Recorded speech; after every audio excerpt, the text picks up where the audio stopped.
Hi, നമുക്ക് ദോശയ്ക്കും ഇഡ്ഡലിക്കൊക്കെ പറ്റിയിട്ടുള്ള ഒരു തേങ്ങാ ചട്നി ഒന്ന് കണ്ടു നോക്കിയാലോ. അപ്പോൾ അതിന് വേണ്ടിയിട്ട് ഒരു 5 വറ്റൽമുളകാണ് ഞാൻ എടുത്തിട്ടുള്ളത്. അപ്പോൾ ഇത് നല്ലോണം എരിവുള്ള വറ്റൽമുളകാണ് കേട്ടോ. അപ്പോൾ ഒരു 5 എണ്ണം എടുത്തിട്ടുണ്ട്. 7 ചുമന്നുള്ളിയും കൂടെ എടുത്തിട്ടുണ്ട് കേട്ടോ. അപ്പോൾ ഇനി ഇതൊന്ന് ഇതിൽ നമുക്ക് ആവശ്യത്തിനുള്ള തേങ്ങയും കൂടെ ചേർക്കുക. അപ്പോൾ ഞാനിതാ എനിക്ക് ആവശ്യത്തിനുള്ള തേങ്ങ ചേർത്ത് കൊടുക്കുന്നുണ്ട്. ഒരു അരക്കപ്പോളം തേങ്ങ ഇട്ട് കൊടുക്കുന്നുണ്ട് കേട്ടോ. അപ്പോൾ ആ തേങ്ങയും കൂടെ ഇട്ട് കൊടുത്തിട്ട് ഇത് നല്ലോണം ഒന്ന് അരച്ചെടുക്കുക കേട്ടോ. നല്ലോണം അരച്ചെടുക്കുക.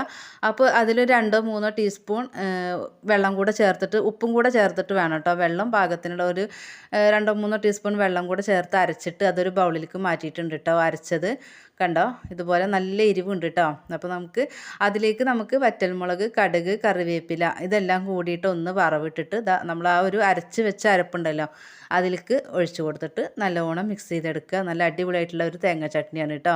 അപ്പോൾ എല്ലാവരും ട്രൈ ചെയ്ത് നോക്കണേ. താങ്ക്